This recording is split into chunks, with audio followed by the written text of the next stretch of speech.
அனைவருக்கும் என்னுடைய மூக்காம்பிகை அக்ஷய குபேர வணக்கங்கள். மீனத்துல மீன ராசியில சனிமங்கல யோகம்.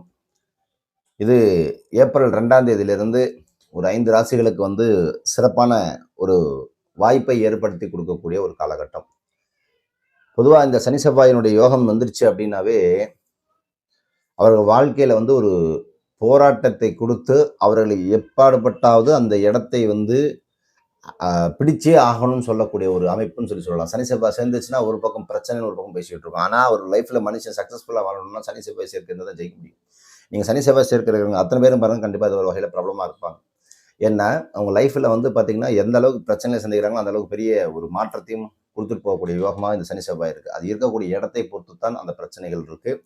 ஸோ சனி செவ்வாயை போராட்டம் இருந்தாலும் அந்த சுவர் பார்த்துட்டாங்க அப்படின்னா கண்டிப்பாக அந்த போராட்டங்கள்லாம் குறைந்து மிகப்பெரிய ஒரு மகான்களாக, மிகப்பெரிய ஒரு செல்வந்தர்களாக, பேச்சாளர்களாக, ஆராய்ச்சியாளராக, தளபதியாக இப்படி நிறையா சொல்லிகிட்டே போகலாம், இருக்க முடியும். கண்டிப்பாக அந்த ஜாதகம் உங்கள்கிட்ட இருக்கான்னு பாருங்கள்.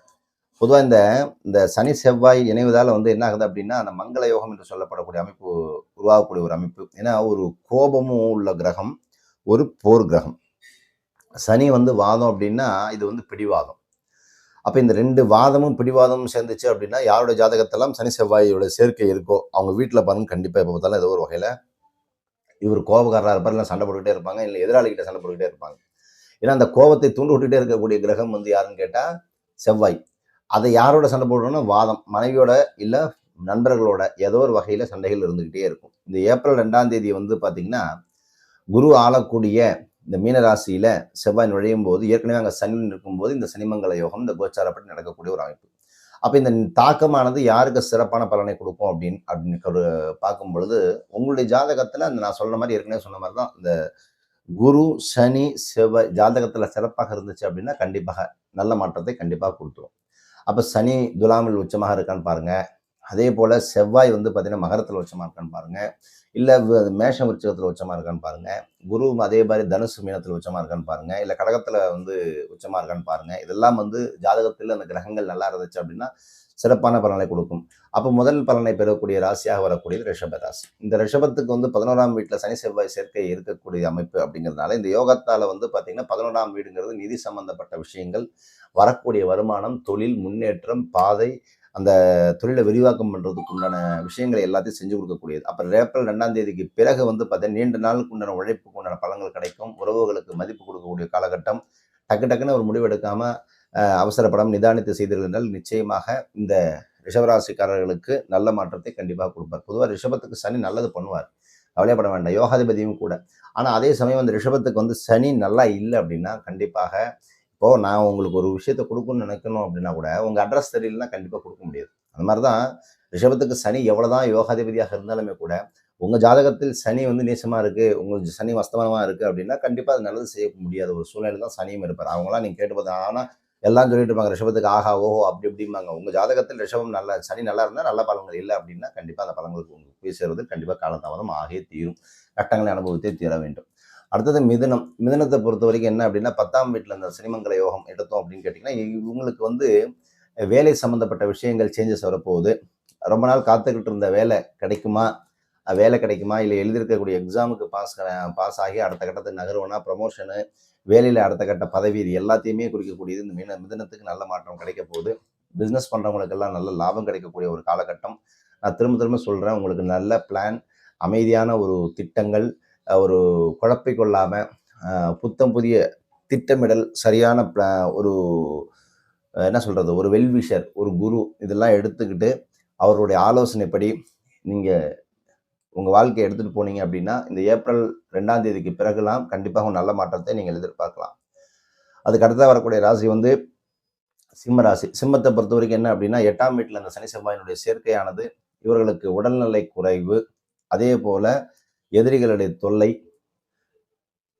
பணப்பிரச்சனை, பண சிக்கல், கடன் சம்மந்தப்பட்ட பிரச்சனை எல்லாம் அப்படியே மெல்ல மெல்ல குறைஞ்சிக்கிட்டு வரும். பயப்பட வேண்டாம். சிம்மராசிக்காரர்கள் எல்லாம் கடனிலிருந்து கொஞ்சம் குறைவதற்கான வாய்ப்புகளை ஏற்படுத்தி கொடுக்கும். எதிரிகளுடன் அந்த போட்டி, பொறாமை, கோர்ட்டு கேஸ், வம்பு வழக்கு சம்மந்தப்பட்ட பிரச்சனைகள் எல்லாம் அப்படியே மெல்ல மெல்ல அது முடிவுக்கு வரும்.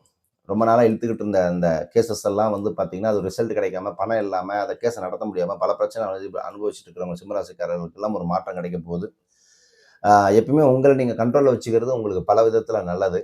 ஏன்னா உங்கள நோக்கி தான் எல்லா அம்புகளும் எய்யப்படும். எப்பயுமே இப்ப சிம்மத்த பொறுத்தவரைக்கும் என்ன அப்டின்னா, நான் கரெக்ட்டா இருக்கேன்ட்டு போய் எல்லா இடத்துலயும் போய் தப்பு தப்பா போய் மாட்டிக்கிடுவாய்ங்க.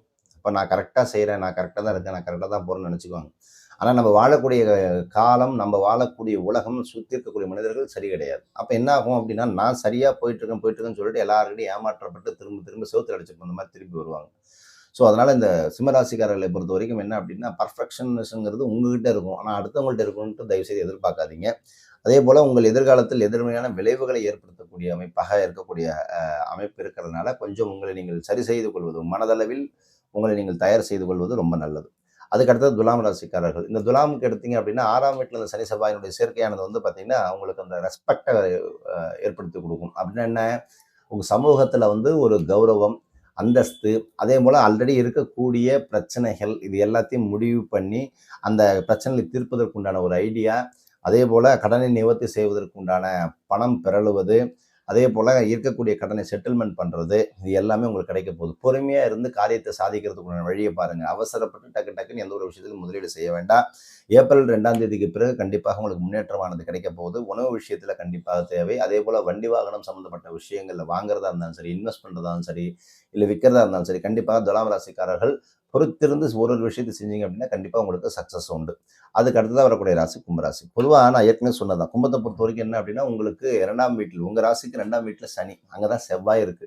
அப்ப என்ன ஆகுது? இந்த சனி, செவ்வாய் ஆனது என்ன ஆகுது அப்படின்னா, இந்த நேரத்துல நீங்க பேசக்கூடிய பேச்சு, இந்த மூர்க்கமா இல்லாம எல்லாத்தையும் அரவணைச்சு போறதும் உங்களுக்கு முதல் பரிகாரமா சொல்லப்படக்கூடியது. ஏன்னா சனியானது என்னன்னா, ஏதோ ஒண்ணு வாய கிண்டிட்டே இருக்கும். அப்ப ஏதோ ஒண்ணு கிண்ட கிண்ட என்ன ஆகுது, அந்த செவ்வாய் அங்க டிரான்ஸ்ஃபர் ஆகும்போது என்ன ஆகும் அப்படின்னா, சும்மா ஏதாவது ஒண்ணு ஆப்போசிட்ல உங்க வீட்ல இருக்கக்கூடிய நபர்களோ, இல்ல ஆ நண்பர்களோ, யாராவது ஒருத்தர் ஏதாவது ஒண்ணு சொல்ல போய், நீங்க என்ன பண்ணீங்க? அது எப்படி? இது எப்படின்னு நீங்க ஏன்னா சனி வாதம், செவ்வாய் பிடிவாதம். நான் சொல்லிட்டேன். அப்ப என்ன ஆகும் அப்படின்னா, தேவையில்லாத வாக்குவாதங்களை இது கூட்டிட்டு போயிரும். அதுல நீங்க கண்ட்ரோலா இருக்கணும். அதேபோல குடும்பத்தோட அரவணைத்து போறது உங்களுக்கு பல வகையில நல்லது. நிம்மதியான சூழல் கண்டிப்பாக உங்களுக்கு இதுக்கு மேல மெல்ல மெல்ல அப்படியே உருவாகும். இதெல்லாம் ரொம்ப நாளா பாடாப்படுத்தி எடுத்துக்கிட்டு இருந்தது. ஏன்னா உங்களுக்கு ஜென்மத்துல சனி இருந்தது. இப்ப விலகி இருக்கு. விலகி உங்களுக்கு இப்ப வந்து 2ஆம் இடத்துக்கு உண்டான அந்த மீனத்துல சனி இருக்கு அப்படிங்கிறதுனால கொஞ்சம் எல்லா விஷயத்திலும் பேச்சில் கவனம் ரொம்ப மிக முக்கியம். அதேபோல என்ன அப்படின்னா, அந்த சனிக்கு உங்க வீடு 12ஆம் வீடு. நல்லா புரிஞ்சுக்கணும். ஏன்னா கும்பத்திலிருந்து சனி விலகுது அப்படின்னா, கும்பத்துக்கு 2ஆம் வீட்ல வந்து பார்த்தீங்கன்னா, உங்களுக்கு குருவினுடைய வீட்ல சனி இருக்கு. அப்போ அந்த குருவினுடைய வீட்ல இருந்து உங்களுக்கு கும்பமானது 12ஆம் வீடு. அப்ப 2, 12ன்னு கரெக்ட் ஆயிடுச்சு அப்படின்னாவே என்ன ஆகும் அப்படின்னா, பேசுற விஷயத்துல, சாப்பிடுற விஷயத்துல, கால் சம்மந்தப்பட்ட விஷயங்கள்ல, பாதம் சம்மந்தப்பட்ட விஷயங்கள்ல, ஏன்னா 12ங்கிறது விரயம். அப்ப கால் சம்மந்தப்பட்ட பிரச்சனை அப்படிங்கிறது உங்களுக்கு தொடர்ந்து வரும். கால் வலி, கால் நரம்பு சம்மந்தப்பட்ட பிரச்சனை, முட்டி சம்மந்தப்பட்ட பிரச்சனை, எலும்பு சம்மந்தப்பட்ட பிரச்சனை, இது எல்லாமே கண்டிப்பாக வருங்கிறத மட்டும் மனதில் வைத்துக்கொண்டு, இந்த ஒரு விஷயத்தை மட்டும் உடலை பொறுத்தவரைக்கும் கொஞ்சம் ஆரோக்கியத்தில் கவனத்தை செலுத்தி வந்தாலே கண்டிப்பாக நல்ல மாற்றம் உண்டு. ஆக இந்த சனிமங்கல யோகமானது இந்த ஏப்ரல் மாதத்துல இருந்து ஒரு 5 ராசிகளுக்கு கண்டிப்பாக சேஞ்சஸையும் கொடுக்குது. நல்ல வாழ்க்கையும் கொடுக்குது. நான் சொன்ன இந்த சிம்மம், கும்பம் மட்டும் கொஞ்சம் உடம்ப மட்டும் பார்த்துக்கிட்டீங்க அப்படின்னா, மித்த ராசிக்காரர்களுக்கு எல்லாமே பெர்ஃபெக்ட்டா இருக்கு. ஸோ பயன்படுத்திக்கோங்க. நான் இதர ராசிக்காரர்கள் நான் சொல்லல அப்படின்னா நல்லா ஒண்ணு புரிஞ்சுக்கணும். இந்த ராசிக்காரர்களுக்கெல்லாம் ஒரு பக்கம் 50% ஒரு 80% நல்லதா இருக்கு அப்படின்னா, இதர ராசிக்காரர்களுக்கும் உங்க ஜாதகத்தில் நீங்க நான் ஏற்கனவே சொன்ன மாரி சனி அவனுடைய அமைப்பு நல்லா இருக்கான்னு பாருங்க. துலாத்திலயோ, அதேபோல செவ்வாய் மகரத்திலயோ, கடகத்துல குரு, அதேபோல மேஷத்துல சூரியன். ஸோ இதோட சேர்ந்த கிரகங்கள், பார்க்கக்கூடிய கிரகங்கள், இதெல்லாம் உங்க ஜாதகத்தில் சிறப்பாக இருக்கக்கூடிய பட்சத்தில் கண்டிப்பா நற்பலன்களை தந்தே தீரும்.